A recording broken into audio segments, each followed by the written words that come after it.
It is impossible usindisiwe, filled with the Holy Spirit. Inside yakho clean, then outside yakho kube mdaka. What you have this example. If a person ukofarisha ukutya and then ngaphakathi ukutya right, but imdaka ngaphandle khephi, would that be appealing?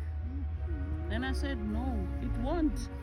So uthi ke ngoku if umuntu uyashumayela ume pha udisha out the message but akakho presentable, how are people going to receive that? Because the outside is not okay. So how are they going to receive?